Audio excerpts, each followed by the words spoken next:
La société moderne Construction SARL poursuit par citation directe Yanga Lokindola Janine, gérante de la société AVC Construct SARL, Lucien Lotanga, huissier de justice, ainsi que la société AVC Construct au tribunal de grande instance de Kinshasa-Gombe. Ils sont poursuivis pour violation de domicile, violation des droits et libertés garantis aux particuliers et associations des malfaiteurs. Les faits remontent au 9 juillet 2022. Selon les avocats de la partie citante, leur cliente serait propriétaire titulaire exclusif d'une parcelle de terre d'une superficie de 22 hectares située dans la commune de Mongafola. La citante serait également propriétaire des constructions qui y sont faites.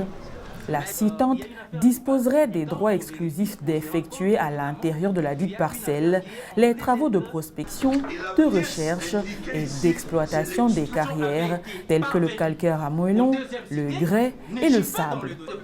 Les deux premiers cités auraient formé une association dans le but de déposséder la citante de ses droits. Les avocats de la partie citante, la société moderne Construction SARL affirme que la première cité a notifié au tribunal par une correspondance la disparition de l'exploit. La première cité a écrit à votre tribunal. Comment est-ce qu'elle a su que l'exploit a disparu?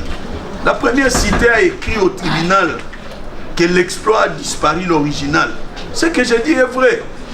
Si elle en doute, qu'elle retire ses écrits, elle s'est adressée au tribunal. Une partie citée, vous n'êtes pas greffière, vous ne savez pas les choses, comment se passe au greffe.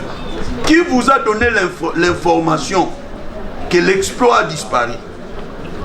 Et vous avez pris soin d'écrire au tribunal que l'exploit a disparu. De quelle manière? On ne peut que vous impiter cela. Madame le Président, qu'à cela ne tienne, si votre tribunal estime, parce que voilà, la photocopie est là, et qui a signé. Mais cependant, la dame a écrit que cet exploit a disparu. C'est elle qui connaît comment l'exploit a disparu. Les avocats de la partie citée, Lucien Lotanga, huissier de justice, soutiennent que la procédure de notification n'a pas été respectée. Ils demandent au tribunal de renvoyer cette affaire afin de régulariser la procédure. Tout simplement parce qu'il y a violation de l'ordre établi pour la signification d'un exploit. Vous allez vous rendre compte que on indique dans l'exploit qu'il réside au numéro 59 avenue au Congo. Et curieusement, vous allez vous rendre compte de plus que cet exploit avait été signifié à la poste sans pour autant, parce que même l'exploit enseigne, s'il faut même insister sur le PMA, que l'adresse de l'huissier qui se trouve être poursuivi actuellement par devers votre juridiction est connue en République démocratique. Mais curieusement, Madame le Président, cet exploit n'a jamais été parvenu à l'huissier.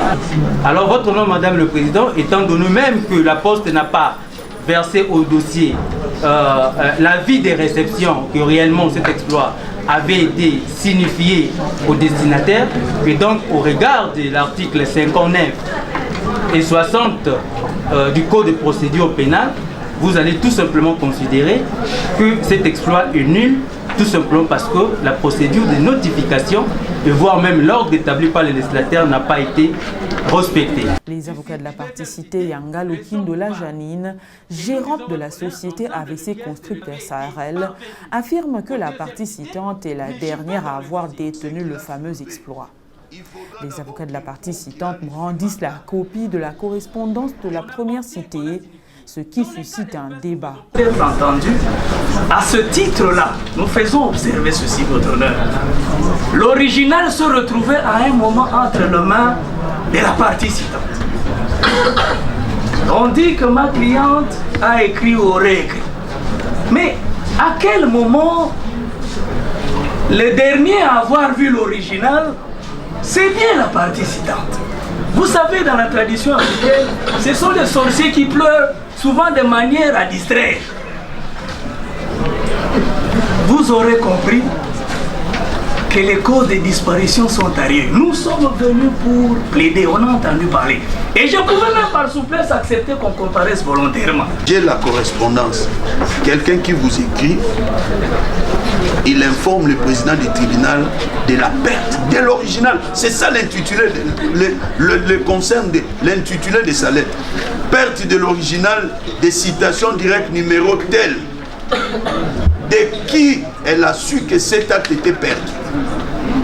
De quelle manière elle sait que la citation directe originale est perdue?